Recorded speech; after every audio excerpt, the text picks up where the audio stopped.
Bonjour, le 25 février, nous pouvons faire mémoire de Saint Nestor de Pamphylie. Au milieu du IIIe siècle, lorsque l'Empire romain fut secoué par la persécution de l'empereur Dèce, l'Église connut l'une de ces heures sombres où la fidélité au Christ se payait au prix du sang.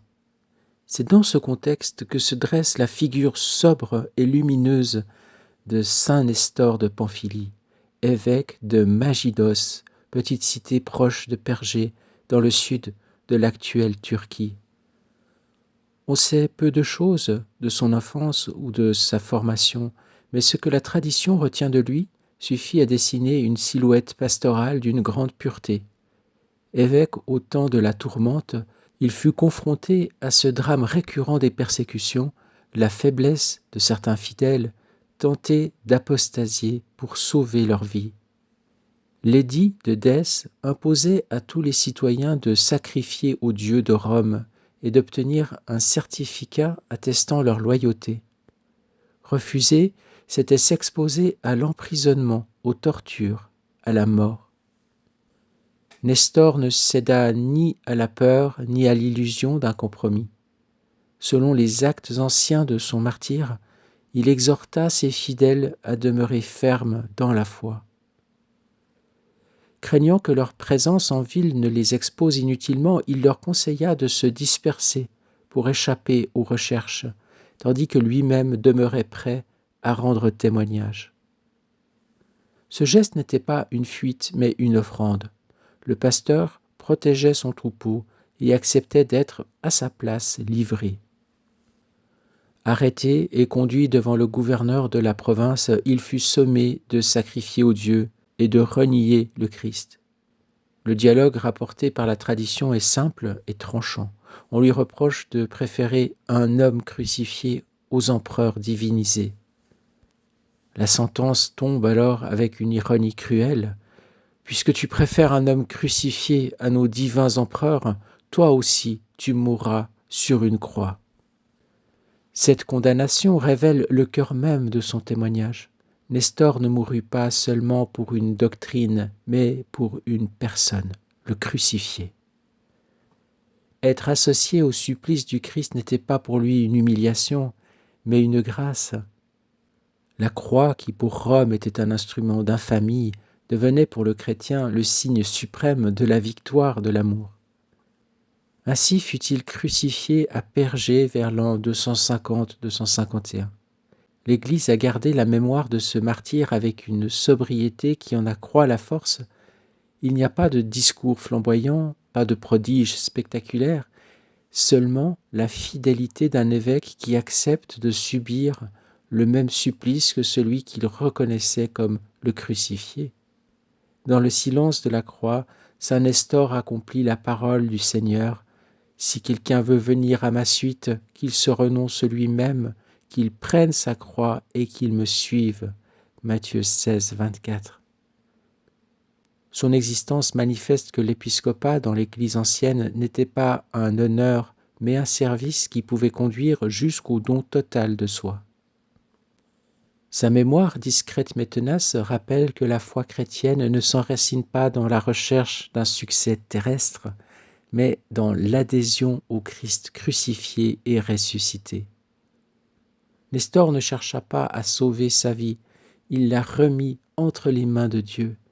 Et selon la promesse du Seigneur, celui qui perd sa vie à cause de lui la trouve en plénitude.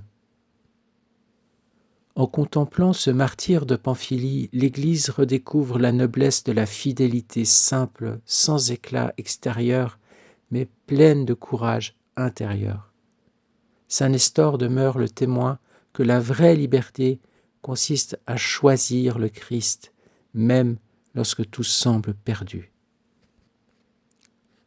En contrepoint de notre saint martyr crucifié, voici un passage du livre du ciel qui nous parle de la croix, d'une manière étonnante, en lien avec la volonté humaine qui crucifie notre Seigneur dans sa volonté divine. Nous sommes au début du tome 23, à la date du 17 septembre 1927.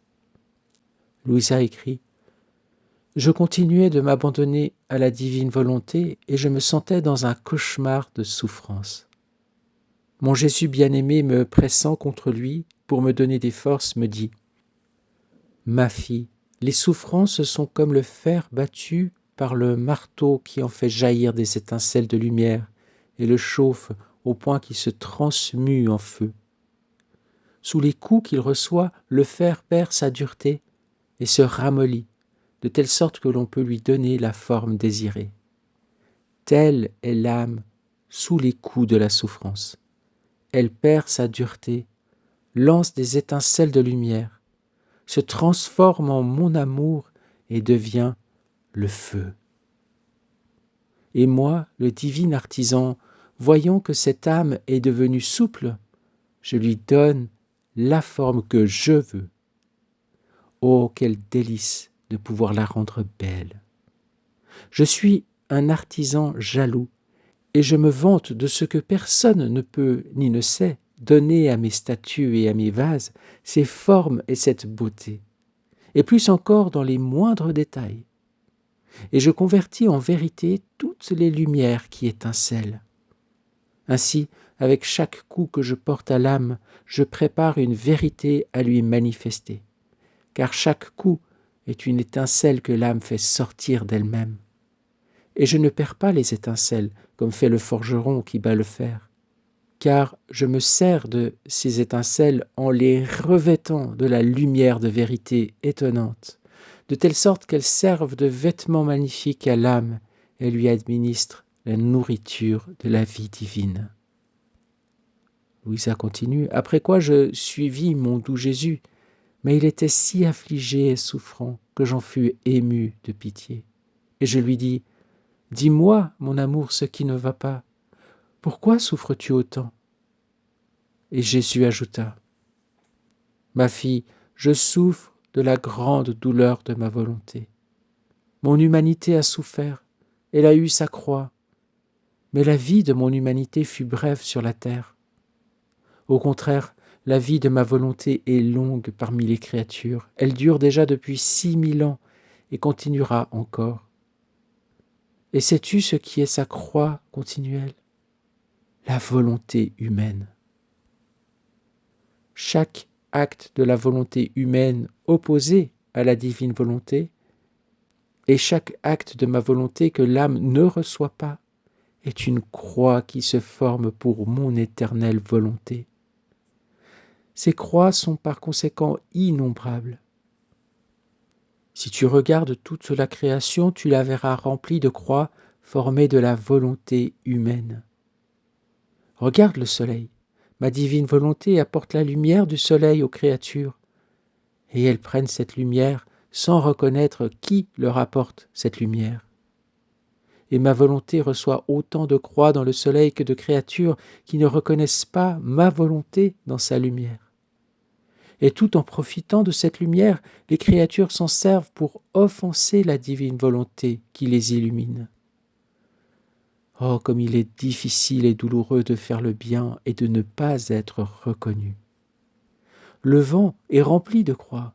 Chacun de ses souffles est un bienfait qu'il apporte aux créatures. Elles prennent et aiment ce bien, mais elles ne reconnaissent pas celle qui les caresse dans le vent, les rafraîchit et purifie l'air pour elles. Et ma volonté sent ainsi des clous d'ingratitude s'enfoncer et des croix se former à chaque souffle du vent. L'eau, la mer et la terre sont pleines de croix formées par la volonté humaine. Qui se sert de l'eau, de la mer et de la terre? Tout le monde. Et pourtant, ma volonté qui conserve toutes choses et qui est la vie de toutes les choses créées n'est pas reconnue et demeure isolée dans ces choses créées pour ne recevoir que les croix de l'ingratitude humaine. Les croix de ma volonté sont par conséquent innombrables et plus douloureuses que la croix de mon humanité. De plus, la croix de mon humanité ne manquait pas de bonnes âmes qui comprenaient la douleur, les tortures, les souffrances et même la mort qu'elle me faisait endurer, pour compatir avec moi et me faire réparation pour ce que je souffrais pendant ma vie mortelle. Les croix de mon divin fiat sont au contraire des croix qui ne sont pas connues, et par conséquent sans sympathie ni réparation. Ainsi, la souffrance ressentie par ma divine volonté dans toute la création est telle que c'est tantôt la terre qui en éclate de douleur, tantôt la mer et tantôt le vent. Et dans sa douleur, ma divine volonté se décharge par des fléaux de destruction. C'est la douleur extrême de la divine volonté qui, incapable d'aller plus loin, frappe ceux qui ne la reconnaissent pas. C'est pourquoi je t'appelle très souvent pour parcourir toute la création, pour te faire connaître tout ce que ma volonté fait en elle, les souffrances et les croix qu'elle reçoit des créatures, afin que tu reconnaisses ma volonté en chaque chose créée, que tu l'aimes, que tu l'adores et que tu la remercies, et que tu sois sa première réparatrice et la consolatrice d'une aussi sainte volonté. Car seul celui qui vit dans ma volonté peut pénétrer dans ses actes et connaître ses souffrances, et avec sa puissance même se faire le défenseur et le consolateur de ma volonté, qui depuis tant de siècles vit isolée et crucifiée au milieu de la famille humaine. Et pendant que Jésus disait cela, écrit Louisa, je regardais la création et je la voyais si remplie de croix qu'il était impossible de les compter. Et pendant que la divine volonté sortait ses actes d'elle-même pour les donner aux créatures, la volonté humaine sortait ses croix pour crucifier ses actes divins. Quelle souffrance! Quelle souffrance! Mon Jésus bien-aimé ajouta, ma fille, mon fiat éternel a eu envers les créatures un acte incessant depuis qu'il a fait la création tout entière. Mais comme les créatures n'avaient pas en elles le règne de ma volonté, ces actes n'ont pas été reçus et sont par conséquent restés suspendus par toute la création dans ma divine volonté elle-même. Lorsque je suis venu sur terre, mon premier souci fut de reprendre en moi l'acte incessant de mon éternel fiat qui restait suspendu en lui-même, parce qu'il ne pouvait prendre sa place dans la créature. Mon humanité, unie au Verbe, devait d'abord donner une place à cet acte incessant et lui faire réparation. Telle a été ma passion inconnue, qui fut plus longue et plus douloureuse. Et c'est ensuite que j'ai entrepris la rédemption. Le premier acte dans la créature est la volonté. Tous les autres actes, bons ou mauvais, arrivent en deuxième place. Par conséquent, il me fallait mettre tous les actes de ma divine volonté en sûreté en moi-même, descendre dans la bassesse des actes humains afin d'unir la volonté humaine et la volonté divine pour que ma volonté, voyant ces actes mis en sûreté, puisse faire la paix avec les créatures.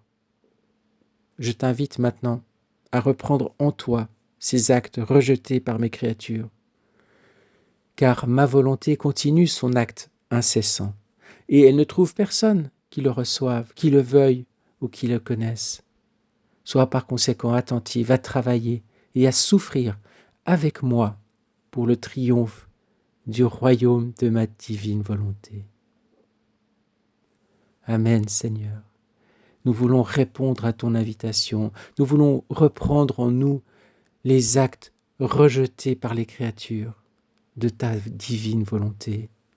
Nous voulons te remercier, et c'est nos rondes dans la création, pour tout ce que ta divine volonté donne aux créatures. Nous voulons réparer, nous voulons te rendre grâce, te louer, te remercier pour tout ce que tu réalises à travers le créé, à travers les choses créées qui sont faites pour l'homme et qui ne reçoivent pas de retour d'amour, de reconnaissance, de gratitude de la part des créatures humaines.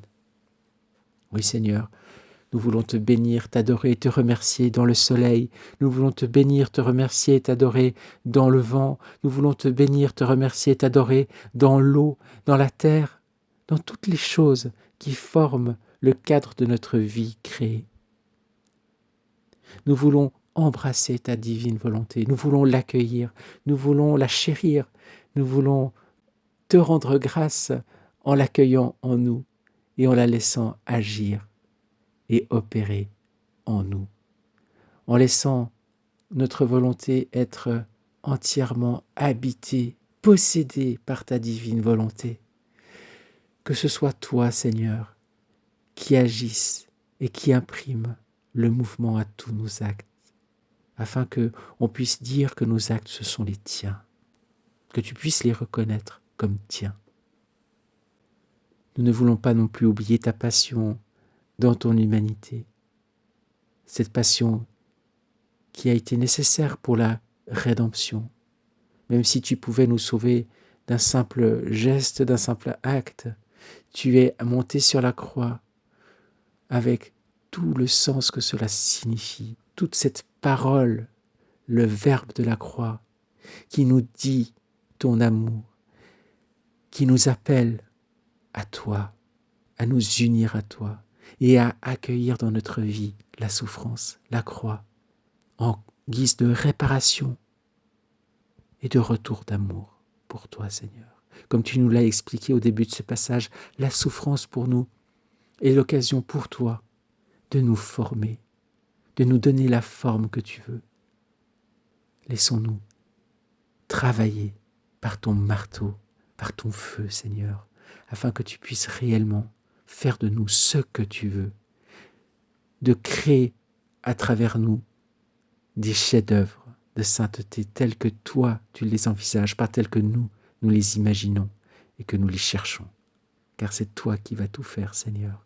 Mais tu le fais avec notre invitation, avec notre ouverture et avec notre participation, notre coopération à travers tout ce que nous pouvons faire dans notre humanité, c'est-à-dire d'abord la fidélité à te connaître, à t'aimer, à pratiquer nos rondes, la fidélité aussi à éviter le péché autant que possible et à grandir en vertus humaines, car ces vertus habitées par la grâce sont nécessaires.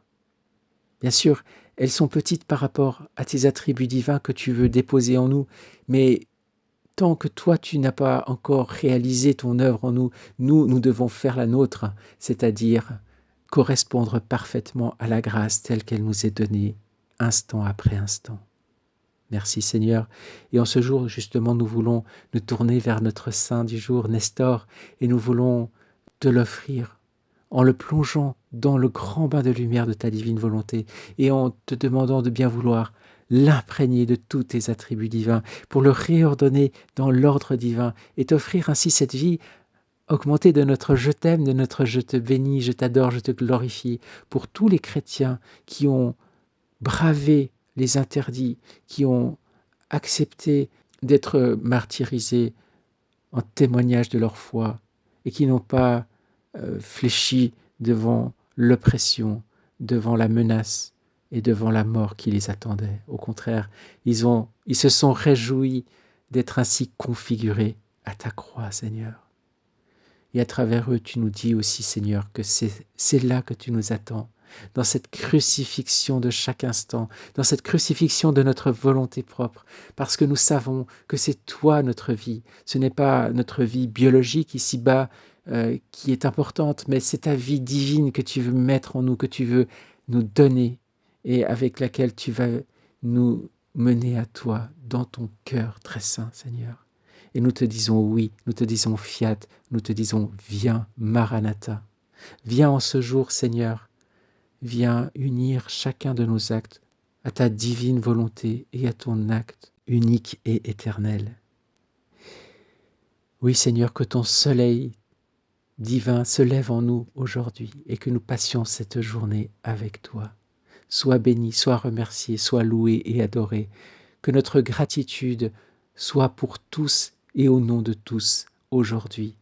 Que tu sois remercié dans le soleil, que tu sois remercié dans les gouttes d'eau de la pluie, que tu sois remercié dans le vent et dans tous les éléments de la création, au nom de tous et pour tous, en ce jour et tous les jours de notre vie. Amen, fiat. Bonne journée et à demain.